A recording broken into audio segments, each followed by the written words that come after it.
KIMSPIRACY.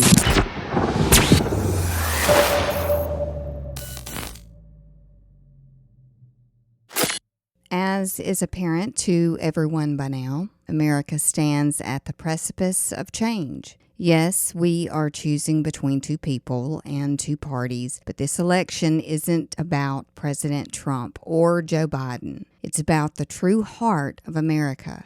Will she choose God or will she choose government? Joe Biden promises more lockdowns, more taxes, more restrictions on guns, less restrictions on abortions, more riots, more violence, more China, and more failure.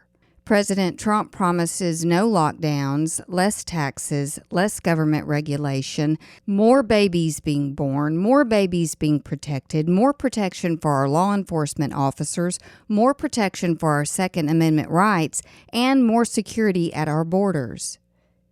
Choose wisely. The French author Gustave Le Bon wrote, "The masses have never thirsted after truth. They turn aside from evidence that is not to their taste, preferring to deify error if error seduce them. Whoever can supply them with illusions is easily their master. Whoever attempts to destroy their illusions is always their victim." If we believe the media's constant belching, and by media, I mean all of it, mainstream media, social media, the junk that comes out of Hollywood, Netflix, Prime, you name it.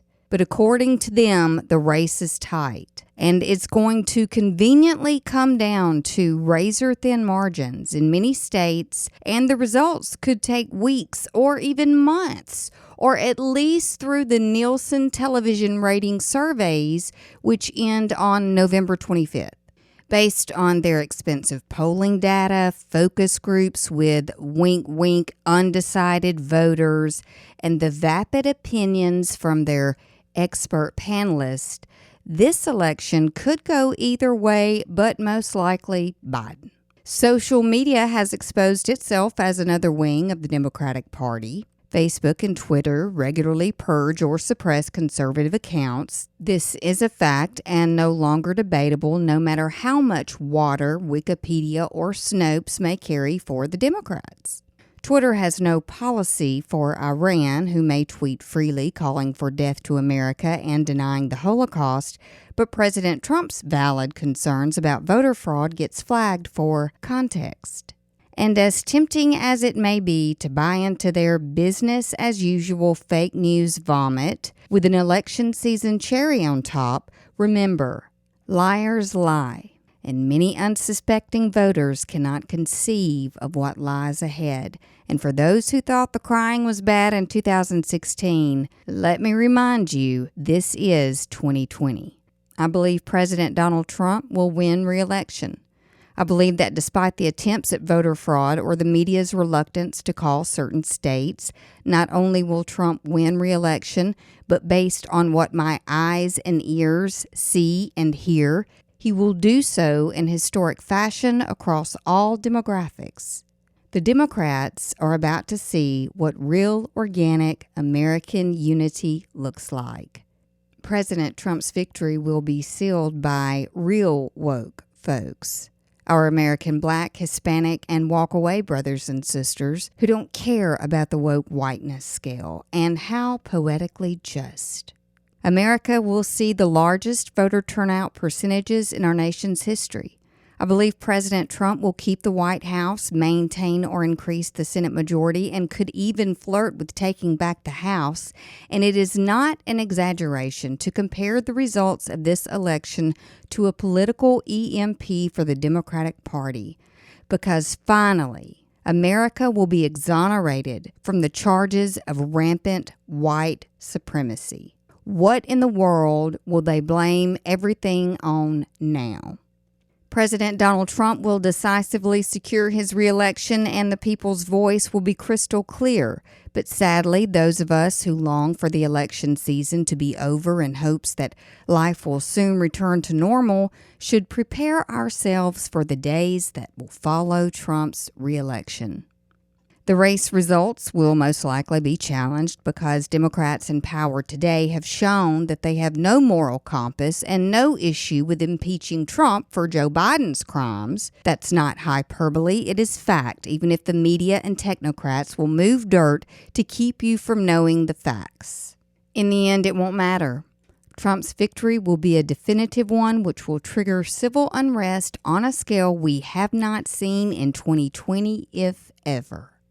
Once Americans of all color and creed have voted and nullified the leftist claim that at our country's heart is a fault line of racism, hatred, and oppression still evident within the white man's DNA today, the real chaos will begin.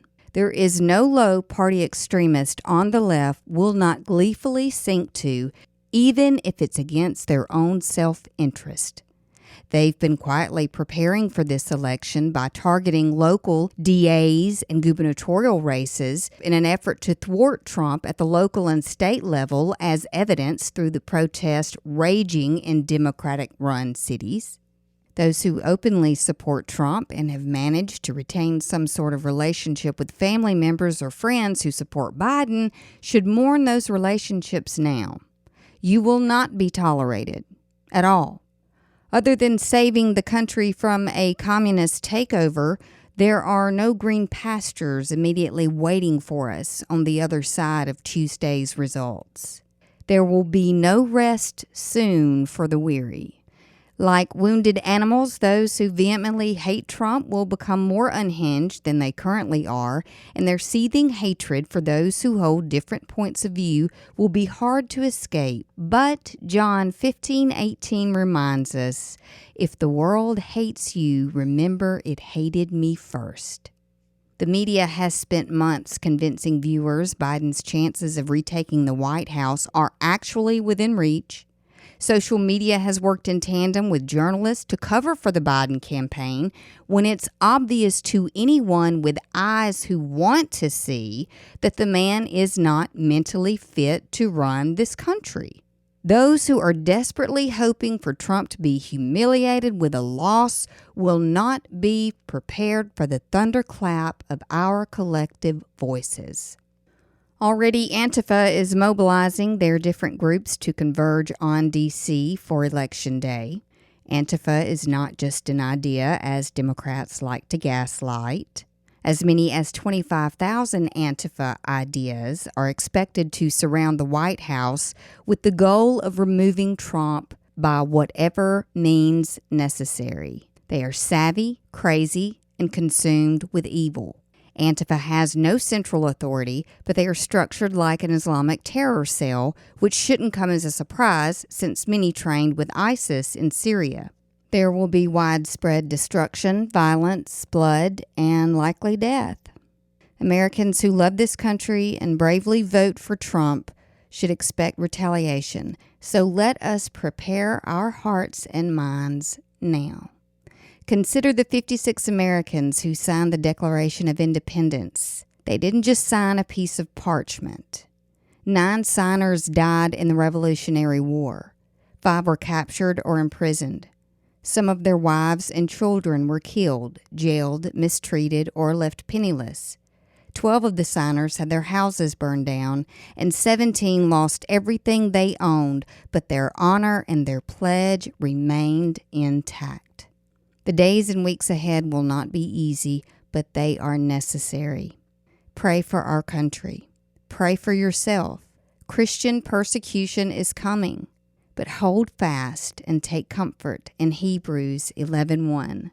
Now faith is being sure of what we hope for and certain of what we do not see. To those promising to start a revolution if Biden loses, you're late. We beat you to it in 2016 when we first elected Donald Trump to blow up the government status quo. We've remained quiet these past few months as bad actors have exploited hurting communities to further their dystopian dreams for America's future, but the communists need to understand. They're not coming for us this election day. We're coming for them. KIMSPIRACY.